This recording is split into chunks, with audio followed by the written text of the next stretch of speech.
Welcome to Differentiation and Scaffolding. Welcome back to Educator Alexander webinars. We're happy to be back after the holiday season. I am Dr. Desiree Alexander. I am your host for today. I am the founder CEO of Educator Alexander Consulting. Hello, this is how you can contact me. If you are watching us on the YouTube, you can go right underneath the video to get the resources for today in the details. No, you do not get a certificate, but you do get the knowledge. So what is coming up next? This week, we have TCEA in San Antonio, Texas. This is an in-person event, so I will be there doing all kinds of good things. I will add on here that if you are going to be there Tuesday at 2 p.m. at the Spaces booth, I'm going to be giving away free books. Spaces has bought books and they're going to give them to you, and I'm going to be there to sign them. So add that to the list, Tuesday, January 31st at 2 p.m. And then we have Parent Communication, a Radical Approach. Woo! On Saturday, February 4th, we have self-care for educators. We all need parent communication and self-care. On February 11th, then we have IdeaCon in, close to Chicago, Illinois. That is going to be, I'm going to be there on February 14th, but the conference is February 13th through 15th. And then we have creating assessments to engage the modern learner with Canva. We all love Canva, and if you don't know it yet, you definitely want to come to this session. Then we have accommodations and modifications. Dr. Marlyn is coming back, y'all. So she's not done with us after today. So make sure that you register for accommodations and modifications in February. Then we have cultivating brave spaces in English classrooms, equity in action.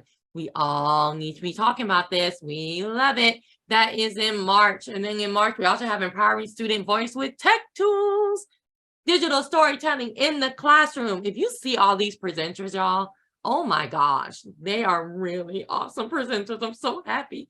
Tech Up Math is coming up in April. Educational leadership, the SLLA test prep. Just what do you need to know about registering for the test, all that good stuff. I'm going to be there.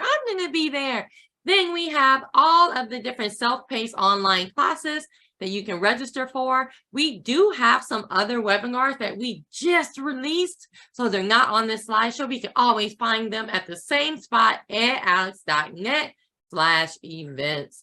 So then, of course, tell me what you want to learn in 2023. Again, we're still registering and still getting presenters. So you can tell us what you want to learn, but you can also tell us what you want to present. Fill out that form. Whoo!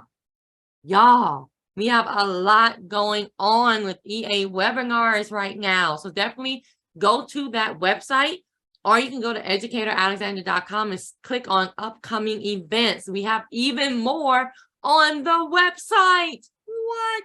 But I'm even more excited to hear Dr. Marlyn give us the information we need about differentiation and scaffolding. Let's get started. Thank you so much, Dr. Alexander, for that beautiful introduction and all those upcoming workshop professional development that you're about to provide for these people who wants to learn. Learning is never ends, and it's for everybody, whether you're young, old, doesn't matter who you are. We keep learning. Lifelong learner is what we say. But thank you so much. So today, first of all, before I would introduce myself, I would like to say thank you so much for those participants who are here today. I know it's a Saturday. I know it's kind of like raining. I'm going to open my window right here. It's kind of like raining a while ago, but I am happy that you are here. That means you want to learn about differentiation and scaffolding. So like what Dr. Alexander said, I am Dr. Marlyn Pangatungan. You can call me Dr. P. And I know Miss Mary Moore. She's one of the teachers here also in Canada. Thank you, Miss Moore, for coming. For all those other participants, for attending this presentation. So I hope you will learn so much about this. This is just 1 hour, and I want this also to be very interactive. This is for everybody. If you want to stop me at any time, you can, you can just tell me, or you can tell Dr. Alexander if you want to share something too. Right. Okay. So let's start. So this is my topic, differentiation and scaffolding. And a little bit about me. I am an inclusion teacher. I've been here in my district since 2008. And I have been exposed to the inclusion setting. So I see a lot of different ways teachers teach in their classroom from different grade level. So this is a good thing that I would also talk about differentiation and scaffolding. And I'm also an instructor. I've been teaching this. We just started our term 3, and we're doing research in education. So those who are taking their masters in education, yeah, I'm one of those who will check their master's research paper. And I'm also a mentor. Yes, since I think 2 years ago, I was assigned to be a mentor for those who are new in education, who wanted to venture to be, if they really want to be an educator, or they want to really see what education looks like in the classroom. So I'm that kind of support who mentor them to be the best version of themselves. And I'm also a special education lead teacher for quite some time. So I lead special education teachers to do mostly the paperwork and also in the classroom. And just about it's not a year ago, I published a book, and this is the book that I have here. It's available also in Amazon, both in hard copy and also an ebook. And I would love you to visit Amazon. Just type my name, it will pop up there. If you're interested, you can grab a copy. But because I love special education, and that triggers me to really write the things that I've learned about special education. Also, I am a presenter, just like what Dr. Alexander said. I have been presenting. I've been trying to hone in my skills of presenting different topics, because I believe that the learning that you have, you don't have to keep it to yourself. You also have to learn to share it to others, for people who want to learn many things, to collaborate with others too. So that's why I love to present many things. And personally, I am a wife and a mother of 3 children. So they are in the elementary level. So you know how hard it is to juggle work-life balance. I understand, and those are parents themselves, or whoever, maybe they have nieces, nephews, they can understand also these struggles. Yeah, but that's about me, professionally and personally. Now let's dive in to our rules of engagement. So first thing off, we have to respect each other's opinion. Of course, we have different opinions, so we just have to learn how to respect when we share things that are against our own opinion. And I know this is a virtual, and it's kind of like you're just listening to me, but I want this to be interactive. If there are questions, if you want to ask questions, you can always participate. It's kind of like in the classroom as well. We always have to make it like alive, enthusiastic, something of that nature. And be present. I know I don't see you, you can see me, but I hope that I know how it works, but I hope that you're also taking the time to really listen and ponder on the things that we are going to talk about today. Okay, so much of the rules of engagement. Let's dive into our main topic. The first one is about differentiation. So, and the second part will be the scaffolding. So differentiation is, and before I will read the meaning of it, I know that all of us in the teaching, in the classroom, we have been probably doing these things, but probably no one has told us that, hey, I think we're doing differentiation in the classroom. But the term that we're using, it might probably be not the term that we're hearing, because no one has told us about it. But let's know what differentiation means. Differentiation is simply a teacher attending to the learning needs of a particular student or maybe a small group of students, as compared to teaching the whole class as though they are all alike. So the takeaway from this, and this is a famous quote from Carol Tomlinson, and she's a proponent for the differentiation. There are many definitions of differentiation, but she's the proponent for this. So basically, the takeaway for this is you're comparing the individual child to the whole class.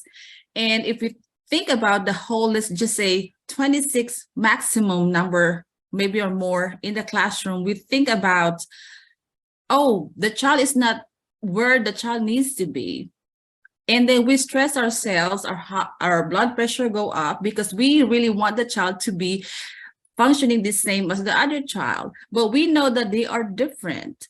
So what we do as a teacher is we have to differentiate the lesson, and that helps us and the child succeed at the same time. So we have to remember that the children that we have in the classroom are not the same, and they function differently. So we have to attend to their individual needs instead of doing it for the whole entire class. And that's what differentiation means. Okay, so we talk about that. And what are those things that are not considered differentiation? And there are many things in here, and I could just probably pick some of them. I would start with mostly for students identified as gifted. Differentiation works in many different levels, whether you are a gifted child, whether they are talented, we are in discovery, whether they are in regular education setting, whether they are in the special education setting. The differentiation is not just for some. This is not just for the specific level of a student, it's for everybody. Also, it's not a set of instructional strategies because there are many strategies that we use to apply so the child will be able to succeed in the classroom. And it's not something extra on top of good teaching. Why? Because we are already embedding it with the good teaching, the good strategies that you're using. And most of all, it's not incompatible with the standards, because the standards are for every child to achieve. We're thinking about a child mastering the objective. We're thinking of the child mastering the standards. And when you say incompatible, that's not differentiation, because you are incorporating the differentiation while gearing up towards the standards of what your lesson is about to teach. So those are just some of those things that we thought differentiation is not. So we have to put that in mind. So for everyone, regardless of who the child is, we really have to know that differentiation is not all these things in here. It's not tracking the ability, because we are for the level of the child or where the child is at the moment. Okay. Now let's go to the next slide right here. Okay, so there are different kinds of differentiation. These topics that I have are also in my book, and I just tweak it a little bit here in the presentation. So let's think about the learning styles. So I want to ask, if you want to open, you unmute yourselves too. I want to ask you about the learning styles. We know that our children have different learning styles in the classroom. Have you considered thinking about learning styles at the beginning of the school year, or when you're about to teach a new lesson or standard, or a new 9-week grading period for your child? What are the things that you consider when you think about learning style of your children? Let's hear from one of our participants here. Anyone?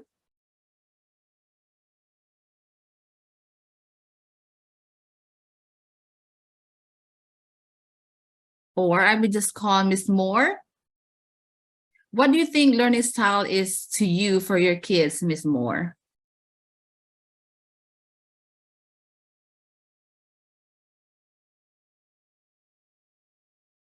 So in the chat, it says, think about interest levels that can be incorporated.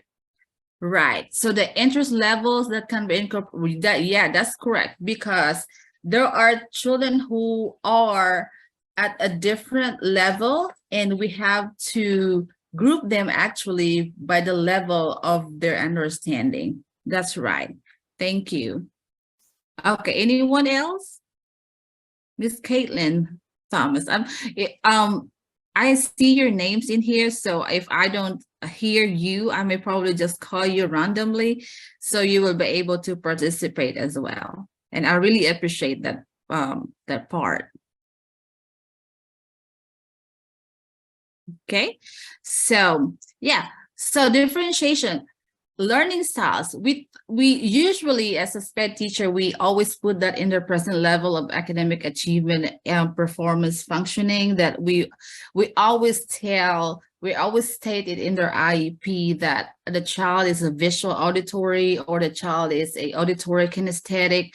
Why is that important? Because we want to know as a teacher that we are servicing the child the proper way to accommodate the individual needs.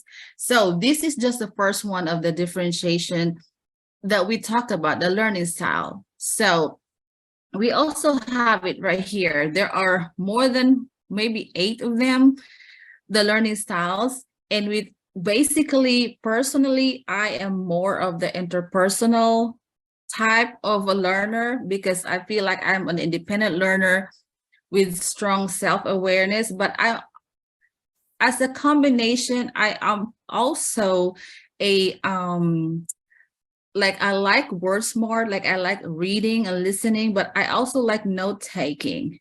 So I want to see what is the relevance of you as a teacher knowing your own learning style and knowing the learning style of your children. What's the relevance of those? Why do we have to know our own learning style? And why do we have to also know the learning style of the children? So it's good for us to know our own learning style, because a lot of times, especially when we first start teaching, we teach how we like to learn. And that's right. always helpful for all of our students. Correct. And sometimes knowing our own learning style is way different than the learning styles of our children. And we are more towards being territorial and being more of traditional. And this generation in the 21st century skills, we know that the children nowadays are way different.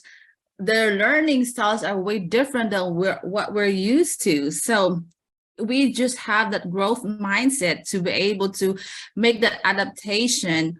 That's maybe before I am more interpersonal, but because my children are more bodily kinesthetic, I would probably change myself in order for me to be able to meet the needs of my children. So we have to meet halfway in that sense. And that's why for me, it's really important to know, so that we will be able to be successful in the classroom and not stressing out with why this child is not doing what he's supposed to do, because it's to be honest, it's something that we want the child to do, but do we know what the child really wants to do?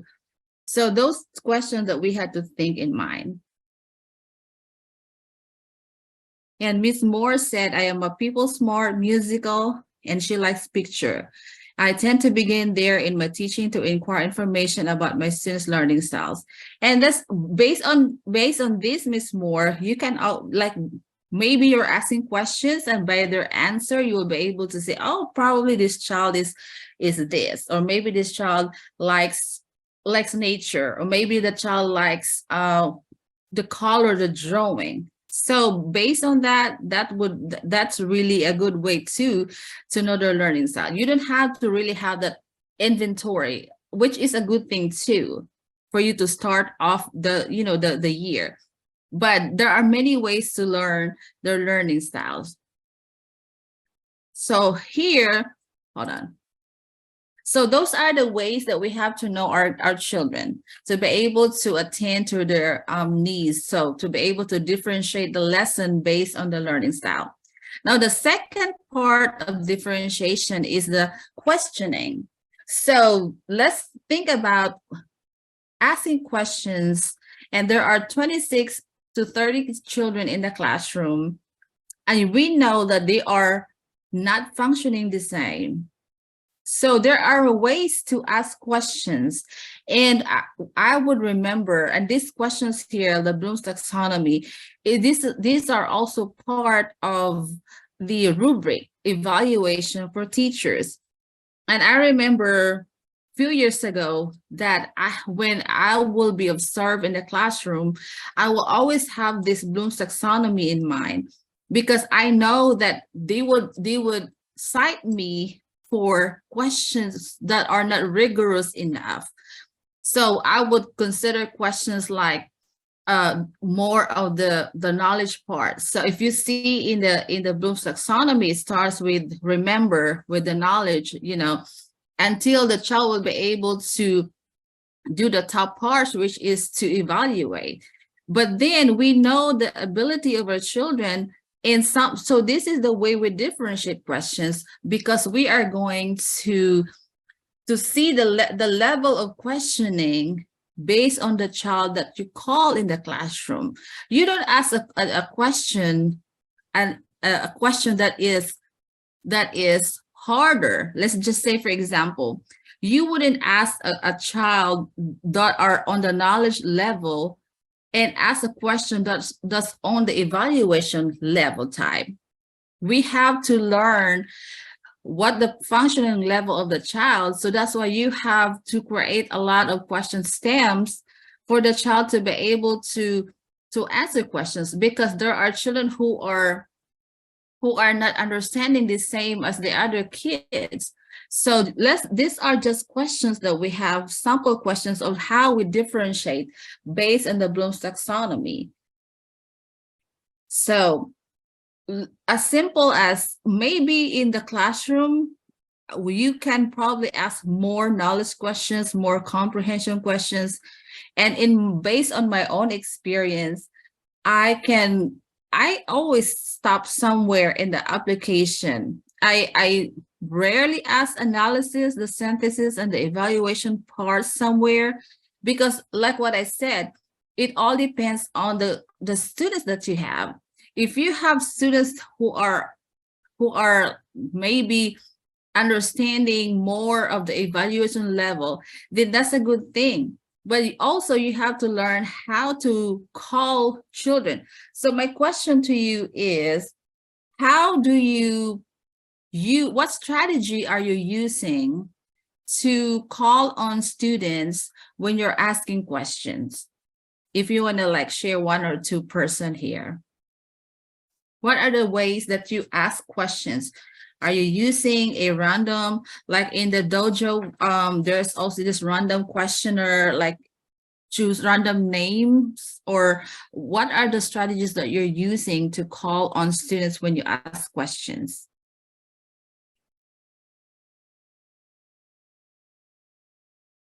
I want to know from Mr. Andrew.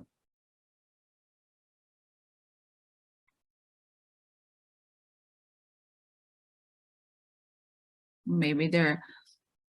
Okay, so let's just continue here. So the reason why I was okay, let's see. I have someone here who answered open-ended questions. Okay, Magda, when you say open-ended questions, what do you mean by this? What I mean by open-ended questions is not asking a yes or no question. It's just asking a broad question to allow the students to answer at their own will, to better understand their thought process and to better understand their interests. So if you ask a more broad question, they're going to interpret it differently, and then you can see the way that they're interpreting the question. Right. Okay. Yeah. So open-ended questions, it can also lead other children who would also be like, oh, I think I understand what the teacher is asking, because based on the answer of the other student, I understand now the question, which is the open-ended questions works as well.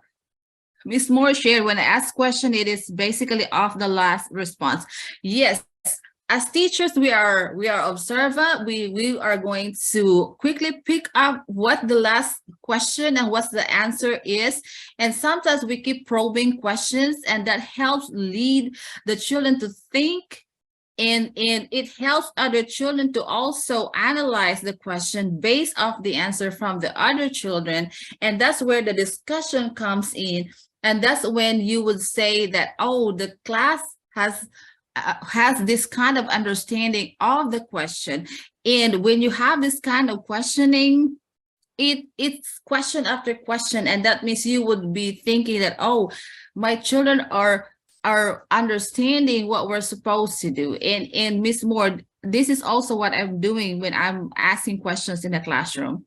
And Keith said popsicle sticks to run. Yes, some teachers, I see them doing those popsicle sticks, like the names. But sometimes, Miss Keith, sometimes when we pick up the popsicle sticks and we see the name, and we know as a teacher the ability of the child, we also have to defer that kind of question that you will ask based on the Bloom's taxonomy. Am I right? I hope you say yes. I would assume you say yes, because we have to know the nature of our children in the classroom. And Caitlin said, I agree with Miss Mary, in my classroom, it leads to a class discussion. And when you see a group of children who are eager with the class discussion based on just one question, you can see the excitement. You can tell that children are eager to learn, and you will say that you are being effective as a teacher because you see the excitement in hands after hands, because they want to share what they have, what the knowledge, they will be able to pick up the background knowledge that they have. So these things right here are actually happening in the classroom. Oh, thank you, Mr. Keith. He said yes, that's correct. Yeah, so basically we base it on the kind or the nature of the children that we are choosing when we pick up this random question, the random names when we ask questions. Okay, so that is the second part of the differentiation, and these are also here the 10 question strategies that you are already using in the classroom, that you don't even think, oh, I'm doing differentiation. So you just say, be ready to share your response to number 3. That gives the children an idea, oh, what is the question in number 3? So let me think through. And so the extra time is not just for students with disabilities. The extra time could be for everybody in the classroom. And these are many things that you have there. For example, the process of elimination. Oh, this is the basic things that we do when we do process of elimination, especially during this time around, testing is coming up, and we use this type of strategy too to help them understand of how to answer the questions. So these are differentiation questions that we are already using, applying into the classroom that probably we just don't know. And you are doing it. You are doing it so great in the classroom. Okay, so we're done with the questioning part. The third part is the power of metacognition. And in being a teacher, I forgot to ask you how the number of experience you have in the classroom. You might put in the chat as well, the number of years you're teaching. But based on my experience with the power of metacognition, we heard a lot of things about metacognition. It says that thinking about thinking. But I think the most important thing is this is not just for students, because as I was trying to review my presentation, I was also thinking about, this is not just for children.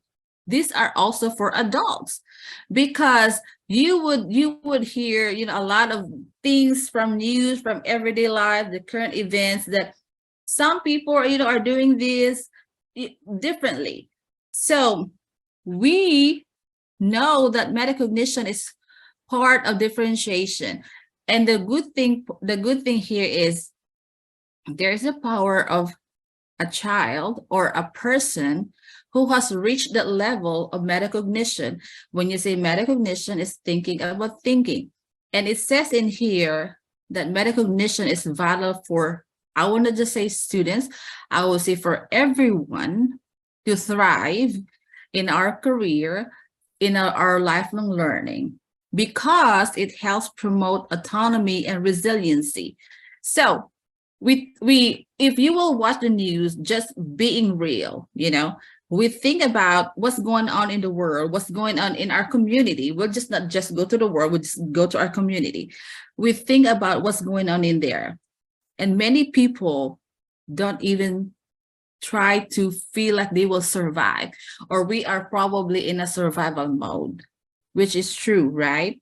So if we have this power of metacognition, then we will be able to have the autonomy in our lives.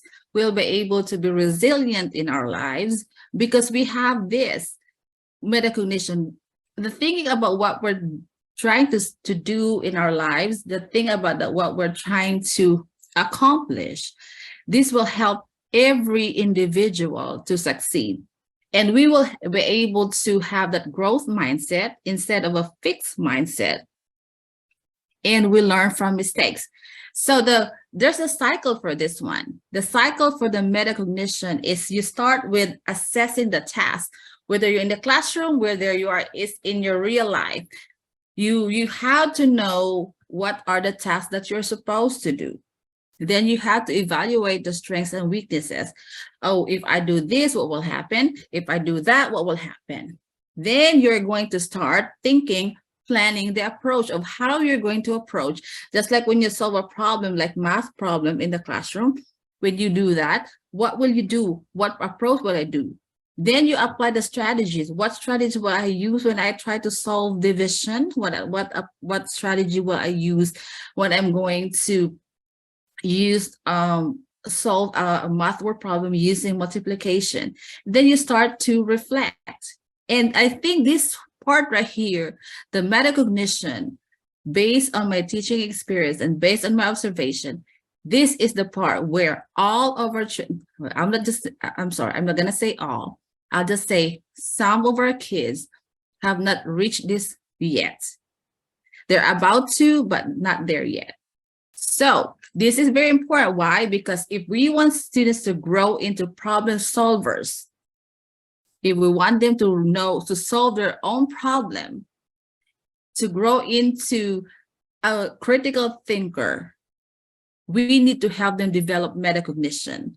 And sometimes we need it in ourselves as well, because not all situations we are able to have that kind of thinking. So the second slide about metacognition is the thinking stems. How many of you, or you can just put in the chat, how many of you have been able to ask these questions? You say, I'm thinking, I'm noticing, I'm wondering. Usually this is what we will tell our children to say. Oh, I'm thinking, I'm noticing. So this is more of the reflection part, right? I'm picturing. So if the child is able to say, I'm thinking about, I'm noticing, I'm wondering, I'm picturing, I'm feeling. Or let's just say it reminds me of, or I'm figuring out, I'm seeing.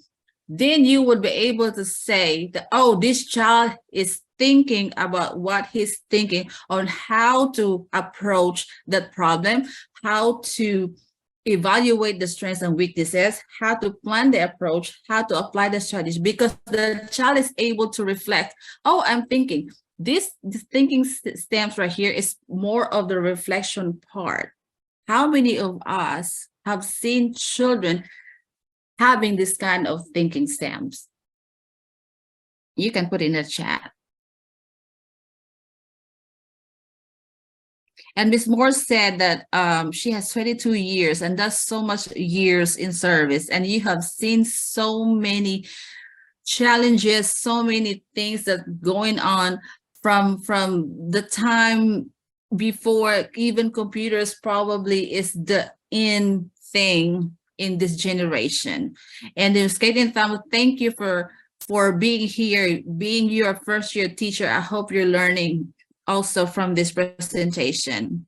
And Ms. Moore said, applying strategies is a challenge with Common Core. Yes, it's true. Pacing doesn't allow you to, I reflect, but I can't implement. It's true.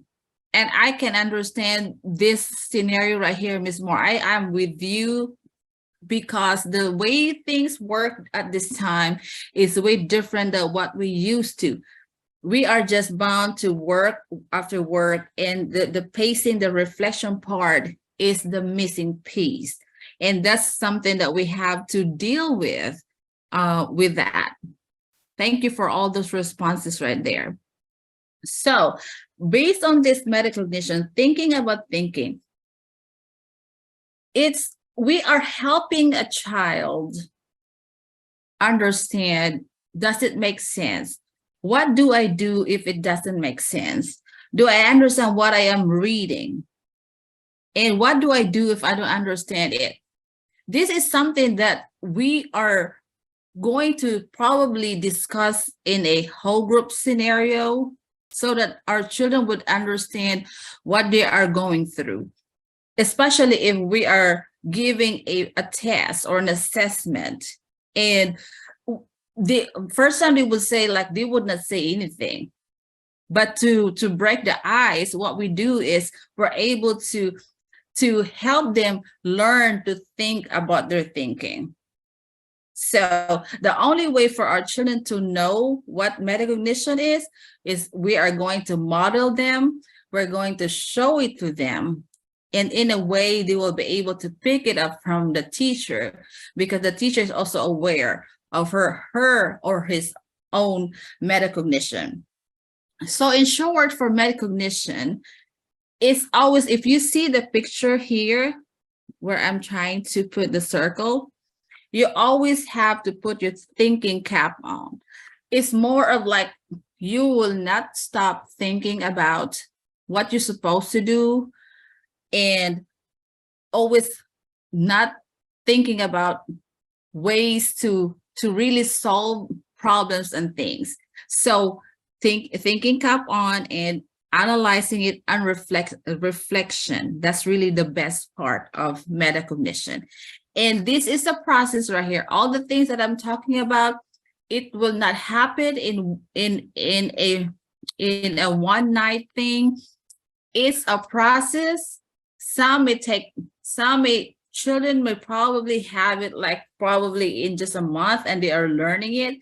Some it take forever. You heard me right. It will take forever. It takes a teacher who truly cares to make these things happen, because they say that the teacher is the best person who could probably give the best education to the children in their classroom. And if the children are successful, the teacher will get that recognition too. Okay, so let's see, there's a chat right here.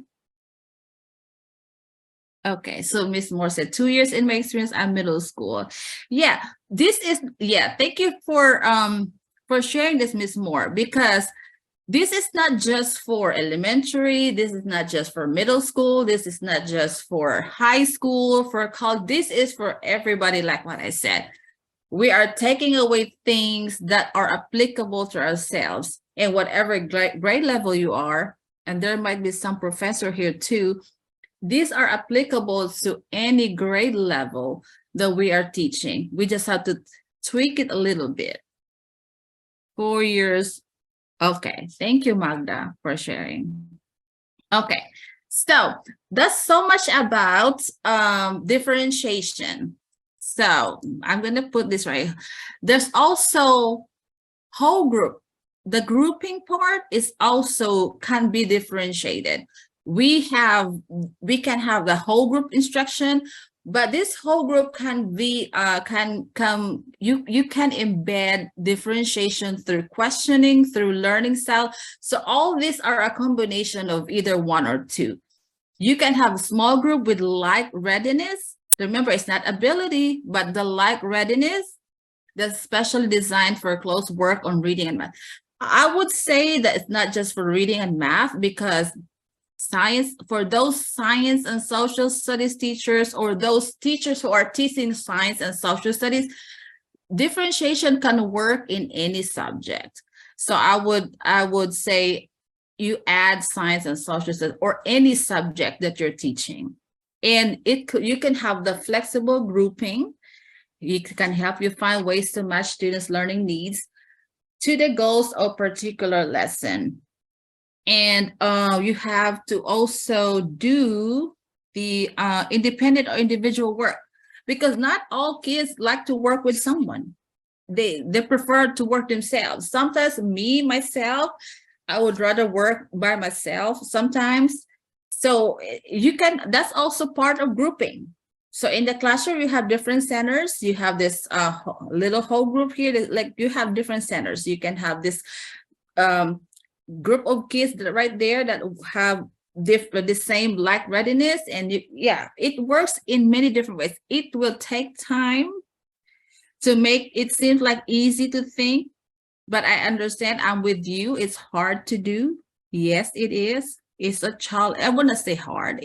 I would just say it's a challenge. Yes, it's true. But the thing is, it can be doable.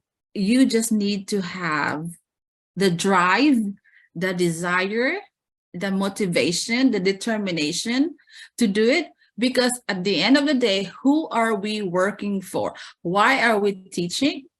Because of the kids. The kids deserve a teacher who tries her or his best to make the best possible things for them to succeed, right? So, any questions so far? You can share it in the chat if you have questions. I'm monitoring also the chat so I can see all your answers here. But how often, I have a question here. How often do you group your children? Do you group them? Do you regroup them every week? How often do you do that?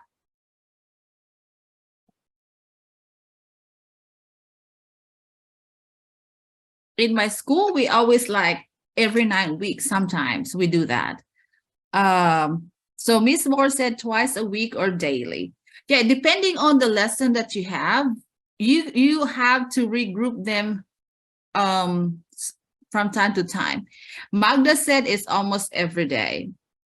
Yeah, so depending on the lesson that you want the child to work on, depending on the standards and objectives that you work on, you can do grouping, because you as a teacher, you know them very well. And I would assume that you know them very, especially at this time around. So you are going to group them accordingly. And Ms. Mary added that it depends on our data. So like in our district with Ms. Moore, we group our kids based on data.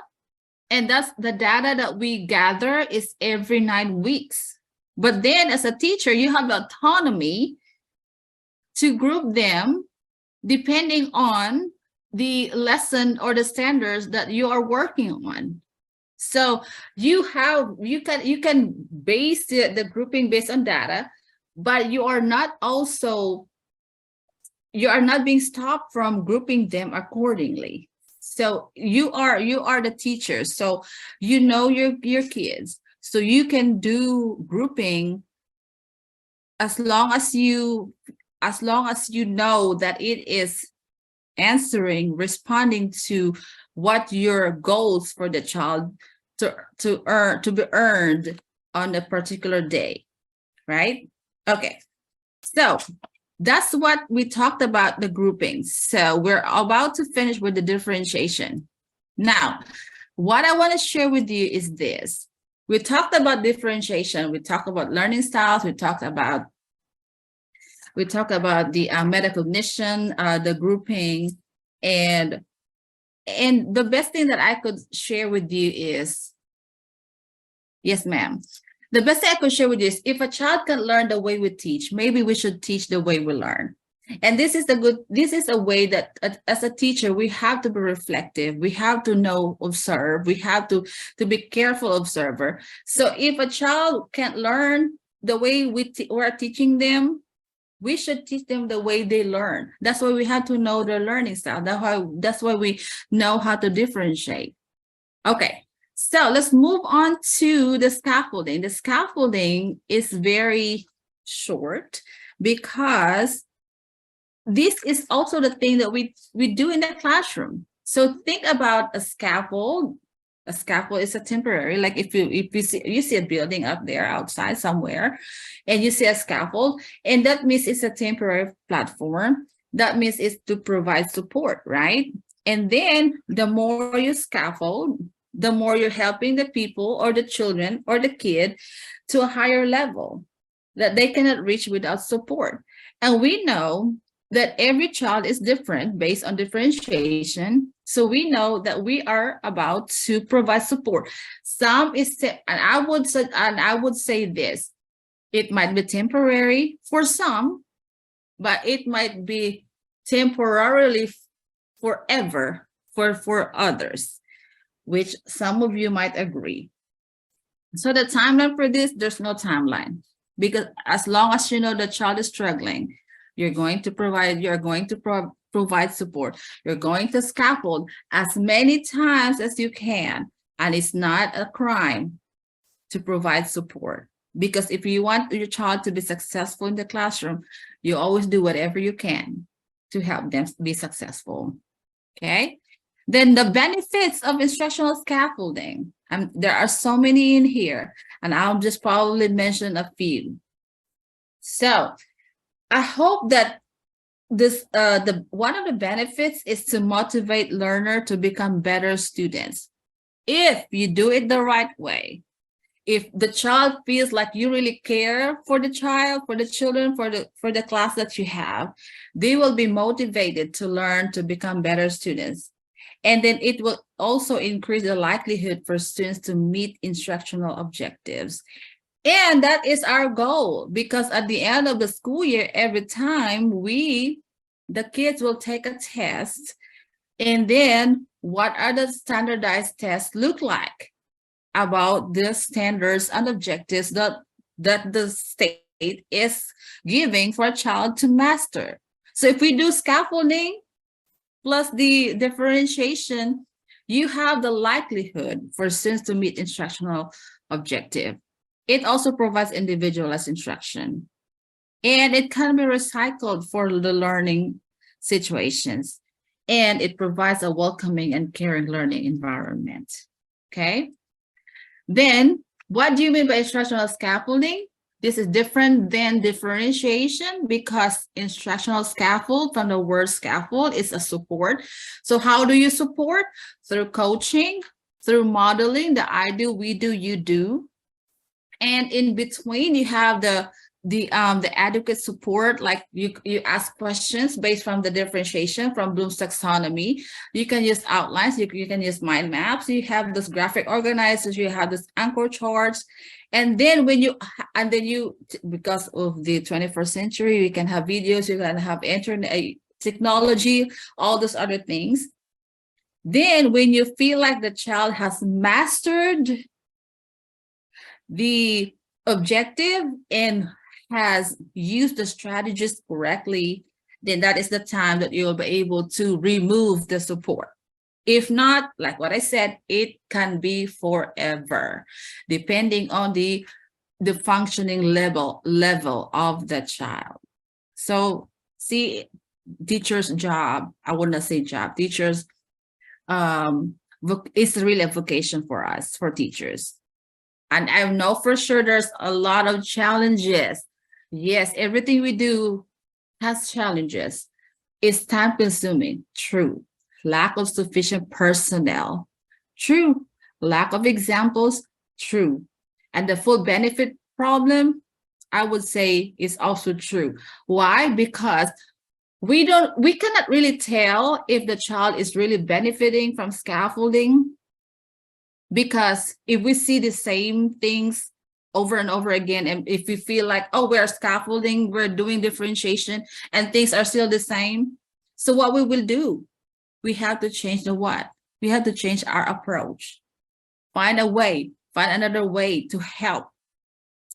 Find a, maybe you could probably ask the support from your administration to really help you with determining why is this child not benefiting from all, when all things that you've exerted still has no progress. That's what you can do, right? Okay, so there are a lot of examples here. Just like KWL, we've done that. I know we did it in our every classroom that, you know, probably you use visual aid that helps you, that guides you.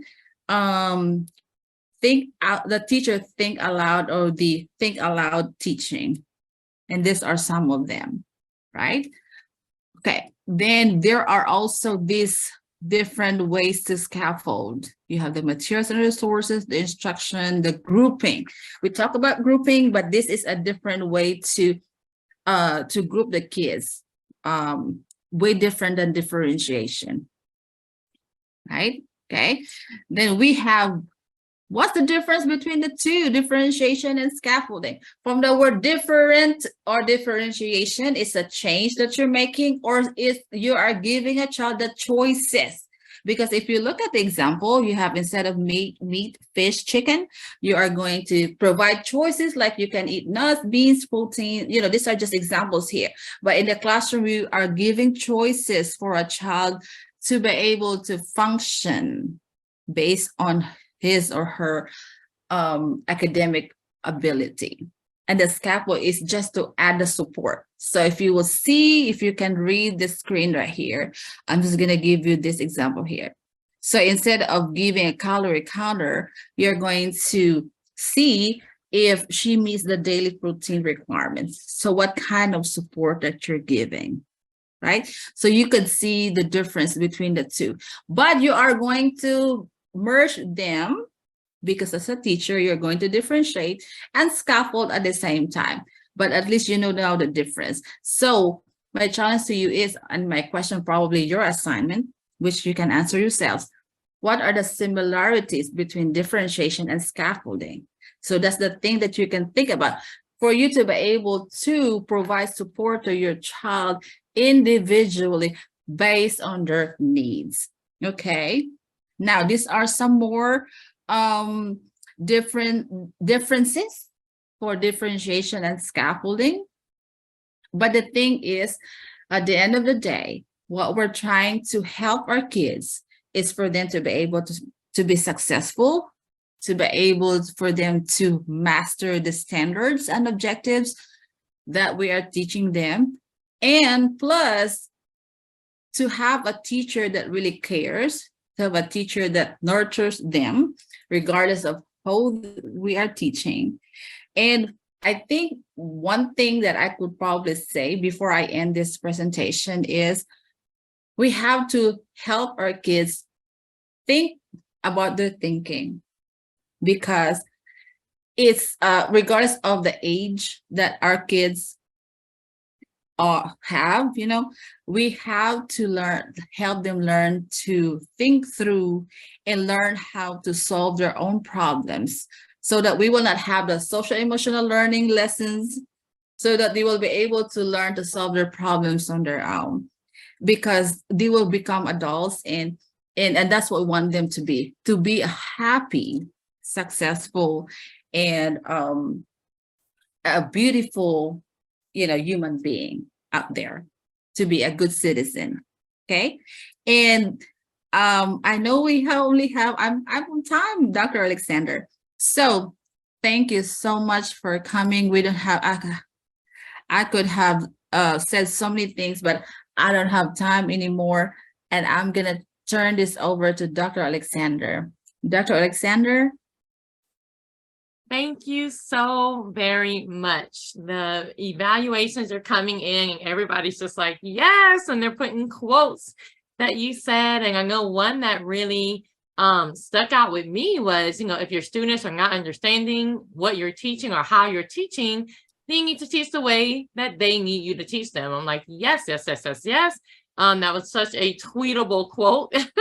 Oh, yes, ma'am. Yes, Thank very you. tweetable quote. And it's just the truth, right? We can't, and that's why when you brought up learning styles in the beginning, I'm like, I know I was very, very much into I teach the way that I learn. And especially when I started teaching adults, I definitely took that into play, that I taught the way, because I just like to, like, I just want to learn it. Like, I don't want time to work. I just want to learn it. And that's how I started teaching. And then I had to realize, well, not everyone learns that way, right? Correct. So thank you so very much for this webinar. We appreciate it, and we're glad that you are coming back later in February. Yes, ma'am. My pleasure.